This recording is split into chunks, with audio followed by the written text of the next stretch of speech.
কুইটা কুইটা ঢাকা শহরে জানাবো আমি। বস থামেন। ঘটনা কি বস? আপনি মৃগী ব্যারামের রোগী লাহান এমন কাবাকাবি করতেছেন কেন? এই রোগ আপনার কবে হইল?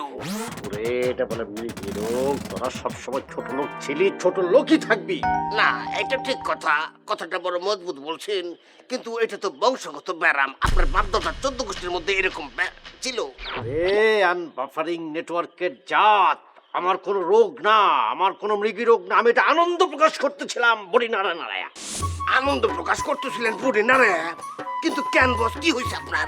ওরা তো আর পাবে না রে আমাকে, আমাকে আর খুঁজে পাবে না। হায় হায়, এইটা আপনি কি বলতেছেন বস? আপনারে আমরা আর পাবো না? ডাক্তার কি শেষ কথা বলে দিছে, কিন্তু আমার মাথার মধ্যে একটা জিনিস তো ঢুকতেছে না। এইরকম একটা নিউজ পাওয়ার পরও আপনি কেমন করে এত আনন্দ করতেছেন? কোথা থেকে আনন্দ আসতেছে? এ মনটা কইতাছে আয়রন দিয়া, গরম আয়রন দিয়ে তোর ইস্ত্রি কইরা শার্টের হ্যাঙ্গারে ঝুলাইয়া চিকুন কঞ্চি দিয়ে তোর ইচ্ছা মতো পিটাই। না ঠিক আছে, বস ইজ অলওয়েজ হিট, মানে রাইট, কিন্তু আমার কথা হইতেছে বস, আপনি তো নিজের মুখে বললেন যে আমরা আর আপনারে পাবো না। ওরে না পাওয়া মানে কি মরে যাওয়ার কথা বলছি? না পাওয়া মানে হলো নাগাল না পাওয়া, দরছোয়ার বাইরে চলে যাওয়া, বুঝছস? ও ডোন্ট টক মি, আমি এবার বুঝে ফেলাইছি। মানে হইতেছে আপনি এখন থেকে মগ ডালের উপর থাকার চিন্তা ভাবনা করতেছেন। দিলু ছাড়া মাথা রে, নাগাল না পাওয়া মানে হলো পাত্তা না পাওয়া। এখন থেকে আমার আর পাত্তা তোরা পাবি না। বস আপনি কি হারিয়ে যাবেন চিন্তা করতেছেন? আরে 27 পরে চলে যাবো, একদম তারা হয়ে যাবো গাই, স্টার স্টার। আমি তোর গানই গাই নাই, আমি গান গামু, এইটাই শুনা মানুষ আমারে কন্টাক্ট করার জন্য আসা শুরু করে দিচ্ছে। আর যখন স্টেজে আমি গান গামু তখন তোমার সাইলাও হয়ে যাবে শিল্পী। আমি শিল্পী শিল্পী। বস বিষয়টা কিন্তু আমি পুরোপুরি ক্লিয়ার না, একটু আপনি বিষয়টা একটু খোলাসা করে বলেন। Next level, well done, side by side, free. বিষয়টা যদি আমি পুরোপুরি ক্লিয়ার হতে না পারি, তাহলে তো আপনার মতো হাত পা ছুঁড়ে আনন্দ করতে পারতেছি না। ওরে আমার স্টেজে গান গাওয়ানোর কথা শুনে মানুষ পাগল হয়ে গেছে গা।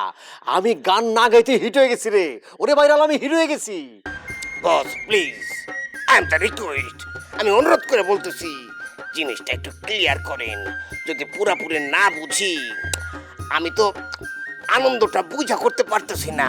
হাত পা যে নাড়াবো, এটা মেকি মেকি হবে, একটু বলেন বস প্লিজ। ওরে আমি 25,000 টাকার কন্ট্রাক্ট পাইছি রে। কন্ট্রাক্ট পাইছেন? কি এর কন্ট্রাক্ট? খুনের কন্ট্রাক্ট? আপনি খুন করতে পারবেন? ওর যে যেমন সে ভাবে এরকম, বাট আমি গান গাওয়ানোর কন্ট্রাক্ট পাইছি। গান গামু স্টেজে, এই জন্য আমাকে 25,000 টাকা কন্ট্রাক্ট করার জন্য আসতেছে। আল্লাহ, কি মাথা করে নাকি রে? মাথা করে, ওই মাথা করে রে। নর্মাল হ, নর্মাল হ, মাথা করে পড়িস না। আমারও মাথা করতেছে, কিন্তু আমি মাথা ঘুরা তোর মতো রাস্তায় পড়বো না। আমি যাবো বাড়ির, ইয়া সুন্দর করে ঘুমামু, ঘুমানোর আগে মনে করে একটু শুবো না, শোয়ার আগে মাথা ঘুরে আমি পড়ে যাবো গান বিছনার মধ্যে।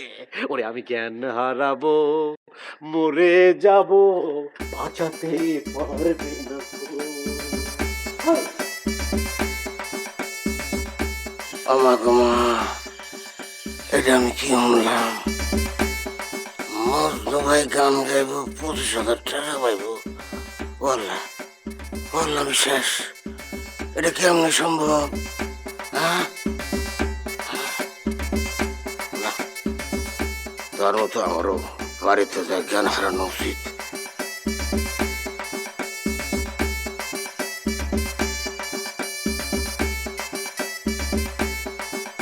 আমি যে রূপনগর নাচাবো গ্রাম শহর।